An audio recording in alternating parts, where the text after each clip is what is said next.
আজকে কিন্তু আবারও চলে এসেছি সেই মায়াপুরে। আর আমার সাথে কে রয়েছে দেখো, মায়াপুরের সেই ভাইরাল রানাদা, যে কিন্তু বিরিয়ানি মানে ভেজ বিরিয়ানি বিক্রি করে কিন্তু এখন পুরো ওয়েস্ট বেঙ্গল বিখ্যাত হয়ে গেছে। কেমন আছো? খুব ভালো। ভালো শুধু নয়, মানে অনেকটাই বেটার। অনেকটাই বেটার। এই হলো দোকান, তাই তো? দোকানের একটু ভিড়টা দেখিয়ে দাও। এখন তো শুরু হচ্ছে, সবে শুরু, মানে বিকেল 4টের মতন বাজে, সবে শুরু হলো, তাই তো? সবে শুরু হলো আর দোকানের ভিড়টা দেখো। চলো দোকানে যাওয়া যাক। চলো। এখন কিন্তু সেই রানাবাবু বিরিয়ানিতে ঘি যাচ্ছে, তাই তো? না, ঘি তো আগে দিই, তারপরেও দিই, কিন্তু আমার আগে দিতে হয় কারণ ভেজ তো। কোথাকার ঘি এটা? আমাদের এখানকার মায়াপুর বৈদিক ঘি। বৈদিক ঘি, তাই তো? হ্যাঁ, একটু দাও। এটা কত নম্বর হাবি যাচ্ছে? এটা কত নম্বর হাবি এটা যাচ্ছে? 2 নাম্বার। 2 নাম্বার। এই তো সবে একটা খুললে, ওটা শেষ হয়ে গেল, তাই তো? ওটা 8 ঘন্টা টাইম নিল, কিন্তু ভেজ তো একটু ঘি ভালো না দিলে ভালো লাগে না। আর এখানকার ঘিটা ভালো।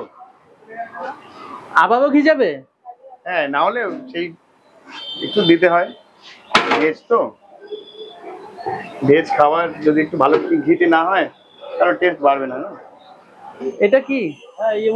এটা এটা বলা হয়, বাংলাদেশের লোকজন বলে এটা কাশ্মীরি ধোকা, হ্যাঁ। কাশ্মীরি পনির। আমাদের এখানকারও লোকজন বলে, কেউ গ্লুটিন বলে, কেউ বলে ময়দার সবজি। হ্যাঁ, এটা ময়দা, ধরো 5 কিলো ময়দা মেখে রাখলাম। এটা 5 কিলো ময়দা, 5 কিলো ময়দা মেখে ঠিক এতটা হয়েছে। এতটা হয়েছে? হ্যাঁ, 5 কিলো ময়দা মেখে এতটা হয়েছে। আচ্ছা। 5 কিলো ময়দা ঘন্টা 4 মেখে রাখার পরে, এমনি যেমন রুটি মাখে, মেখে রাখার পরে 4-5 ঘন্টা পরে এটাকে বালতির মধ্যেও কোনো বড় পাত্রে জল দিয়ে এটাকে এইভাবে চটকিয়ে নিয়ে জল ফেলে দিয়ে একদম ময়দাটা চটকা দিয়ে জল ফেলে দিয়ে হয়তো 1.5 কিলো থাকবে, 1.5 কিলো পড়ে যাবে। 5 কিলো থেকে 2 কিলো থাকবে, সব চলে যাবে। এটা কি প্লেট হিসাবে বিক্রি হচ্ছে? হ্যাঁ, প্লেট হিসেবে বিক্রি হয়। কত করে প্লেট? রাইস আপ লাগবে তুই চলে যা। এটা কত করে প্লেট বিক্রি করছো? এটা এই যে কন্টেনারটা আছে, হ্যাঁ, এই কন্টেনারটা 60 টাকা প্লেট আছে। 60 টাকা? 60 টাকা। মানে ওটা ফুল যাবে, তাই তো? হ্যাঁ, ফুল যাবে। তাও ক পিস যাবে? 6 পিস 7 পিস থাকবে, যেহেতু আমাদের বড় বড় পিস করা হয় না। হ্যাঁ, 6-7 পিস থাকবে। দেখতে কিন্তু বেশ দারুণ লাগছে, খেতেও ভালো, এটা দারুণ খেতে।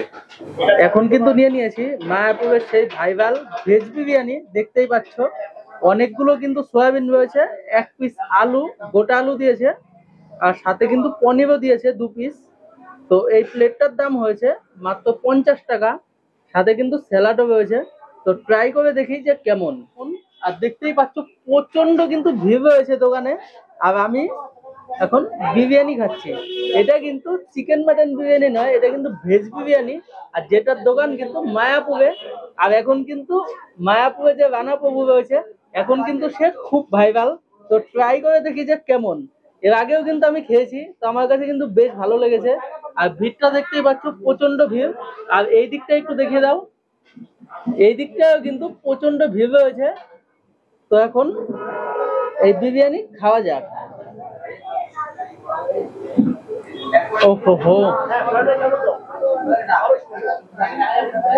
দারুন। ভেজ বিরিয়ানি যে এতটা টেস্ট হবে, আগে হয়তো কোনোদিনও ভাবিনি যে ভেজ বিরিয়ানি হবে। তো ভেজ বিরিয়ানি খেয়ে কিন্তু আমার বেশ ভালো লেগেছে। ওহো হো, এই রানাদার ভেজ বিরিয়ানি খাওয়ার জন্য কিন্তু অনেক দূর দূর থেকে লোক আসে। শিলিগুড়ির থেকেও নাকি লোক আসে এই বিরিয়ানি খাওয়ার জন্য, অনেক দূর দূর থেকে লোক আসে। তো আজকে তো খাওয়া দাওয়া কমপ্লিট, তো আজকে আসি। তো দর্শকদের উদ্দেশ্যে একটু কিছু বলতে চাও? সবাইকে বলবো একটাই, যে এখানে এসে বিরিয়ানি খেতে গেলে একটু টাইম নিয়ে আসবেন, কারণ কিছু লোক এসে তাড়াহুড়ো করে রেগে যাচ্ছে, চলে যাচ্ছে। তো রাগ করবেন না, কারণ এখন তো ভিড় বেড়ে গেছে, একটুখানি তো কম্প্রোমাইজ করতেই হবে না।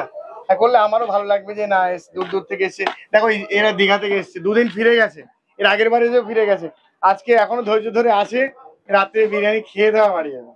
আচ্ছা, তাহলে আজকে আসছি, আচ্ছা, আজকে আসছি আবার। ভালো থাকবে সবাই।